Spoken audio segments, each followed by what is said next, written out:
ସମସ୍ତଙ୍କୁ ପବିତ୍ର ପ୍ରଭୁ ଯୀଶୁଖ୍ରୀଷ୍ଟଙ୍କ ନାମରେ ନମସ୍କାର। ମୁଁ ପ୍ରେରିତ ପ୍ରଦୀପ ପୌଲ ଆପଣ ସମସ୍ତଙ୍କୁ ପୁନର୍ବାର ଏ ବାକ୍ୟର ସମୟରେ ସ୍ୱାଗତ କରେ। ପ୍ରଭୁ ଆଜି ମଧ୍ୟ ଆମମାନଙ୍କୁ ପବିତ୍ର ଆତ୍ମାଙ୍କ ଦ୍ୱାରା କିଛି ବାକ୍ୟ ଦେଇଛନ୍ତି। ଯେ ପ୍ରକାର ଗତ ଦିନମାନଙ୍କରେ ଆମେ ଦେଖୁଥିଲୁ ଅନେକ ପ୍ରକାର ଭଣ୍ଡବାଦୀ ମାନଙ୍କ ବିଷୟରେ। ବର୍ତ୍ତମାନ ଦେଖିବା ଭଣ୍ଡ ପ୍ରେରିତ ବିଷୟରେ ଯାହା ଲେଖା ହୋଇଛି ଦ୍ୱିତୀୟ କରିନ୍ଥୀୟ ତାର 11 ପର୍ବ ଆମେ ଯଦି ପଢ଼ିବା 13 ପଦ।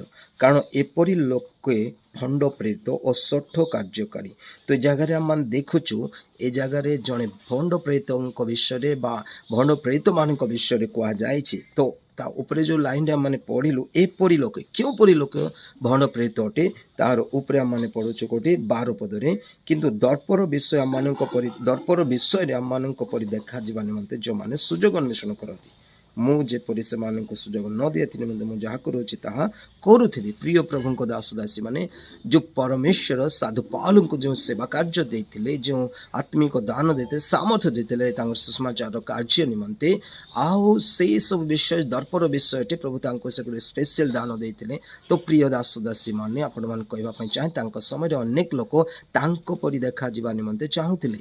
ଆଉ ସେଇ ପ୍ରକାର ଲୋକକୁ ସେ କହୁଛନ୍ତି ଏପରି ଲୋକ ଭଣ୍ଡ ପ୍ରେରିତ ଅଟନ୍ତି। ଆମେ ଯଦି ଯିବା ଫିଲିପିଓ ତାର 1:15 ପଦ ପଢ଼ିବା ତାହେଲେ ସେ ଜାଗାରେ ଲେଖାଯାଏ, କେହି କେହି ଈର୍ଷା ଓ ବିବାଦ ହେତୁ ଖ୍ରୀଷ୍ଟଙ୍କୁ ପ୍ରଚାର କରୁଛନ୍ତି ସତ୍ୟ, କିନ୍ତୁ ଆଉ କେହି କେହି ସଦ୍ଭାବରେ ପ୍ରଚାର କରୁଛନ୍ତି। ତ ଯେଉଁମାନେ ଈର୍ଷା ଓ ବିବାଦ ହେତୁ ପ୍ରଚାର କରୁଛନ୍ତି, ଅନ୍ୟକୁ ଦେଖି ଅନ୍ୟମାନଙ୍କୁ ଦେଖେ ତ ଅନ୍ୟମାନେ କରୁଛନ୍ତି ତ ମୁଁ ବି କରିବି, ଈର୍ଷା ଓ ବିବାଦ କେତେ ଜଣ ଈର୍ଷା କରିକି, ତ ସେମାନେ ହେଉଛନ୍ତି ପ୍ରକୃତରେ ଭଣ୍ଡ ପ୍ରେରିତ। ସାଧୁ ପାଉଲ ଷଷ୍ଠ ରୂପେ କହୁଛନ୍ତି।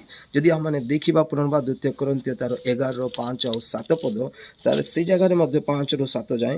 କାରଣ ସେଇ ଶ୍ରେଷ୍ଠତର ପ୍ରେରିତମାନଙ୍କ ଠାରୁ ଯେ କୌଣସି ପ୍ରକାର କ୍ଷୁଦ୍ର ନୁହେଁ ଏହା ମନେ କରୁଅଛି, କିନ୍ତୁ ଯଦ୍ୟପି ମୁଁ ବକ୍ତୃତାରେ ଅପୁଟ ତଥାପି ଜ୍ଞାନରେ ଅପୁଟ ନୁହେଁ। ପ୍ରକୃତରେ ଆମମାନେ ସମସ୍ତ ପ୍ରକାର ସମସ୍ତ ବିଷୟ ତୁମମାନଙ୍କ ପ୍ରତି ଏହା ପ୍ରକାଶ କଲୁ, ଅବା ତୁମମାନେ ଯେପରି ଉନ୍ନତ ହୁଏ ଏଥି ନିମନ୍ତେ ମୁଁ ଆପଣଙ୍କୁ ନମ୍ର କରି ଯେ ବିନା ମୂଲ୍ୟ ତୁମମାନଙ୍କ ନିକଟରେ ଈଶ୍ୱରଙ୍କ ସୁଷମାଚାର ପ୍ରଚାର କଲି, ଏଥିରେ କ'ଣ ପାପ କଲି?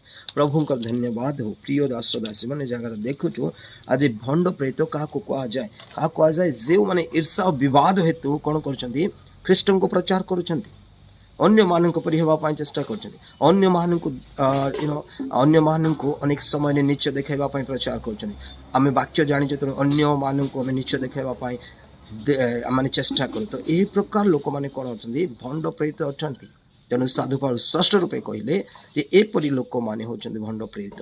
ପବିତ୍ର ଆତ୍ମା ମାନଙ୍କୁ ସାହାଯ୍ୟ କରନ୍ତୁ। ଏଇ ଯୁଗରେ ମଧ୍ୟ ଆଉ ସେଇ ସମୟରେ ମଧ୍ୟ ଏହି ପ୍ରକାର ଭଣ୍ଡ ପ୍ରେରିତ ମାନେ ଥିଲେ ଆଉ ଅଛନ୍ତି। ଯୀଶୁ ଖ୍ରୀଷ୍ଟ ଆମମାନଙ୍କ ସଙ୍ଗରେ ଅଛନ୍ତି ଆମମାନଙ୍କୁ ଗାଇଡ୍ କରିବା ପାଇଁ। ପ୍ରଭୁ ଆପଣଙ୍କ ସମସ୍ତଙ୍କୁ ଆଶୀର୍ବାଦ